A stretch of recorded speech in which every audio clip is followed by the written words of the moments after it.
BPSC के माध्यम से बीपीएससी पीआरटी में सफल हुए सभी अभ्यर्थियों के लिए आज से काउंसलिंग बिहार में शुरू हो चुकी है। स्क्रीन पर आप एक आर्टिकल देख पा रहे होंगे। प्राथमिक शिक्षकों की काउंसलिंग आज से। बिहार लोक सेवा आयोग द्वारा जारी परीक्षा परिणाम में सफल प्राथमिक शिक्षकों की काउंसलिंग शुक्रवार से होगी। शिक्षा विभाग ने इस संबंध में गुरुवार को आदेश जारी किया है। विभाग ने कहा है कि सुबह 9:30 बजे से संबंधित जिलों में काउंसलिंग होगी, जो कई चरणों में चलेगी।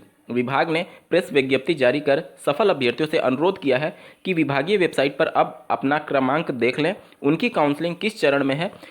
इसके बाद तय तिथि को ही काउंसलिंग के लिए सफल अभ्यर्थी उपस्थित हों, ताकि काउंसलिंग केंद्रों पर अनावश्यक भीड़ न लगे।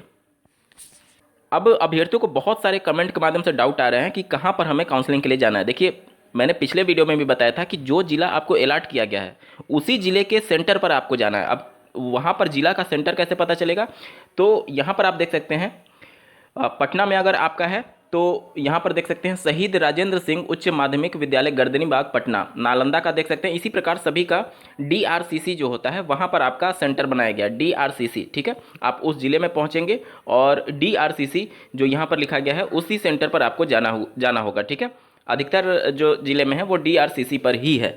ठीक है, और ये नोटिस मैं आपको इस वीडियो के डिस्क्रिप्शन में दे रहा हूँ, जरूर देख लीजिएगा। हड़बड़ी में निकाले गए नोटिफिकेशन की वजह से बहुत सारे अभ्यर्थियों को बहुत सारी समस्याओं का सामना करना पड़ रहा है। आप इनकी ऑफिशियल वेबसाइट पर लगातार विजिट करते रहिए, या फिर मैं पूरी कोशिश कर रहा हूं कि आपको हर वो छोटी खबर बताऊं जिससे आपका काउंसलिंग प्रभावित हो रहा है या फिर आप डायरेक्टली प्रभावित हो रहे हैं। तो मेक श्योर कि आप सभी वीडियोज़ को जरूर देख लीजिएगा। मैं यहाँ पर आपको सब्सक्राइब करने के लिए या फिर लाइक करने के लिए नहीं बोल रहा हूँ, सिर्फ और सिर्फ आप तक इन्फॉर्मेशन सही समय तक पहुँचे इसलिए बोल रहा हूँ। ठीक है, तो मेक श्योर कि आप सभी वीडियोज़ को जरूर देखते रहिएगा जो भी इस चैनल पर पब्लिश की जा रही हैं। चलिए, इसके बाद से बात कर लेते हैं आने वाली शिक्षक भर्ती के बारे में। जैसा कि आपको ज्ञात होगा, माध्यमिक और उच्च माध्यमिक में बहुत बड़े स्तर पर पद खाली रह चुके हैं और उन पदों को जोड़ करके कैरी फॉरवर्ड कर दिया जाएगा अगली भर्ती में।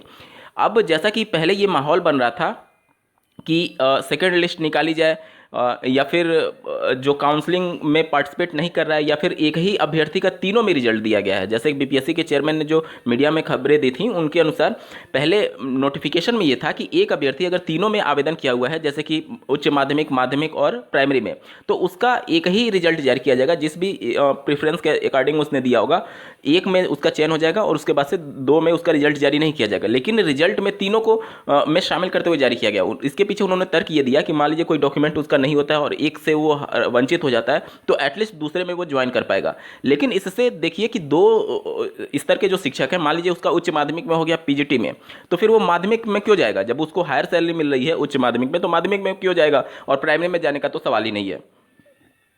तो उस हिसाब से माध्यमिक और उच्च माध्यमिक की तो सीटें खाली चली गई, वहां पर एक जेन्युइन कैंडिडेट आ सकता था और इसकी वजह से निश्चित तौर पर सेकंड मेरिट लिस्ट पर कार्य करना चाहिए था। या फिर जब आपने नोटिफिकेशन में पहले से ही ये सभी चीज़ें क्लियर कर दी थी, और कोई भी एक कैंडिडेट जब उसको क्लियर पता है कि मेरा जो भी डॉक्यूमेंट है वो फर्जी नहीं है, तो वो फिर क्यों इस प्रकार की संभावना पर जाएगा कि मुझे प्राइमरी में जाना है, माध्यमिक में जाना है या फिर उच्च माध्यमिक? जब उसको उच्च माध्यमिक मिल गया तो उच्च माध्यमिक में ही जाएगा। तो इस प्रकार की बेवजह चीज़ों को डाल करके उलझा दिया गया है और फालतू में ये सभी चीज़ें की गई हैं। जब नोटिफिकेशन में एक बार आपने शर्त निर्धारित कर दी, तो उस नोटिफिकेशन को कितनी बार आप चेंज करेंगे? निश्चित तौर पर ये सवालों के घेर में है। और कुछ ऐसे भी सवाल हैं जो कि अनसुलझे हुए हैं। आप लोग के लगातार कमेंट के माध्यम से प्रश्न आ रहे हैं कि जो प्राइमरी की बात कर लें, मेल और फीमेल की अनरिजर्व कैटेगरी को मिला दिया जाए तो लगभग 26,000 समथिंग सीटें बन रही हैं। उसमें जो रिजल्ट जारी किया गया है वो 1,000 कम अभ्यर्थियों का जारी किया गया है, जबकि फीमेल का 58 कट ऑफ है और मेल का 68 कट ऑफ है।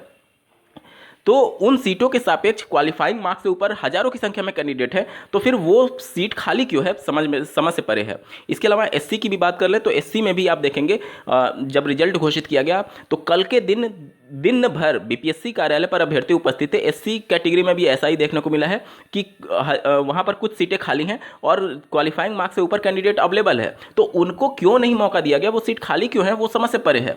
तो इन सभी चीज़ों को लेकर के हड़बड़ी में रिजल्ट ऐसे बनाया गया है जिससे बहुत सारी समस्याएं क्रिएट हो रही हैं। एक तो इतना ज़्यादा जल्दी प्रक्रिया हो रही है कि बच्चे समझ नहीं पा रहे हैं कि करना क्या है, कैसे क्या करना है। हालांकि जो सेकंड फेज की भर्ती का नोटिफिकेशन है वो नवंबर के फर्स्ट वीक में आना प्रस्तावित है। स्क्रीन पर आप इसके संबंध में नोटिफिकेशन आर्टिकल देख पा रहे होंगे। कक्षा 6 से 12 तक 1,10,000 शिक्षकों की वैकेंसी नवंबर के पहले सप्ताह में। अब यहाँ पर देख लीजिए, एक बार अगर नया वैकेंसी का नोटिफिकेशन जारी हो गया तो फिर सेकंड लिस्ट की संभावनाएं कम हो जाएंगी, क्योंकि ये पद अगर उसमें जोड़ दिए गए, आप खुद सोचिए, ये पद उसमें जोड़ दिए गए तो फिर कैसे पॉसिबल होगा सेकंड मेरिट लिस्ट निकालने के लिए। अगर जोड़ दिए गए और पद का विज्ञप्ति कर दिया जाए, तब अभ्यर्थी जो उसमें आवेदन करेंगे वो भी कोर्ट चले जाएंगे कि ये तो हमारी वैकेंसी, आप पिछले वाली वैकेंसी में कैसे बच्चों को दे रहे हैं। तो ये सभी चीज़ें पहले से क्लियर आउट करके चलनी चाहिए। आप या तो जैसे 80,000 पद थे प्राइमरी में, तो आप 1 लाख, अगर आप यही सब करना था तो 1 लाख जो कैंडिडेट है उनका रिजल्ट जारी कर देते। 1 लाख का जारी करते तो जाहिर सी बात है उसमें 20-25,000 ऐसे निकल ही जाएंगे जो कि एपियरिंग में है, जिनका सीटेट क्वालिफाई नहीं हुआ, या फिर जिनके डॉक्यूमेंट में कमी है, या फिर जो फर्जी तरीके से हैं। तो 20-25,000 आपको बैकअप लेकर के चलना चाहिए था, लेकिन आपने 72,000 का रिजल्ट दिया, उसमें भी ऐसे कैंडिडेट हैं जो एपियरिंग वाले हैं, जो कि ज्वाइन ही नहीं कर पाएंगे। तो इन सभी समस्याओं को लेकर के निश्चित तौर पर कुछ समस्याएं हैं जिसको आयोग और शिक्षा विभाग को बैठ करके शांति से पहले सुलझा करके तब सेकंड फेज की वैकेंसी की पर बात करनी चाहिए, अन्यथा ये भी भर्ती फंसेगी और वो तो खैर प्रॉब्लम में आ ही जाएगी। तो यहाँ पर देख सकते हैं 1,10,000 शिक्षकों की वैकेंसी नवंबर के पहले सप्ताह में, और एक बार अगर पद विज्ञापित हो गया तो सेकंड लिस्ट की संभावना लगभग शून्य हो जाएंगी। ठीक है, यहाँ पर देख लीजिए, एक बार जल्दी से पढ़ लेते हैं। प्रथम चरण में कक्षा 11 से 12 में 33,501 पद खाली रह गए हैं, और कक्षा 9 एवं 10 के शिक्षकों का परिणाम आज जारी होगा। और यहाँ पर देख सकते हैं प्राथमिक शिक्षकों की काउंसलिंग आज से, जो कि मैंने आपको पहले भी बता दिया। और यही सभी चीज़ें हैं जो कि निश्चित तौर पर सेकंड वेटिंग लिस्ट को लेकर के बहुत ज़्यादा अभ्यर्थियों में एक तरीके से रोष है कि रिजल्ट हड़बड़ी में बनाया गया है, कुछ चीज़ों को कंसीडर नहीं किया गया है। इन सभी चीज़ों को पहले अगर आयोग क्लियर कर ले, उसके बाद सेकंड फेज की नोटिफिकेशन पर कार्य करे, तो निश्चित तौर पर सभी अभ्यर्थियों को इसका लाभ मिल सकेगा। अन्यथा एक बार अगर नोटिफिकेशन जारी हो गया तो बहुत समस्याएं होंगी, सेकंड वेटिंग लिस्ट आने की संभावनाएं धीरे धीरे खत्म होने लगेंगी। इस वीडियो को देखने के लिए आपका बहुत बहुत धन्यवाद। भगवान करे आपका दिन शुभ हो।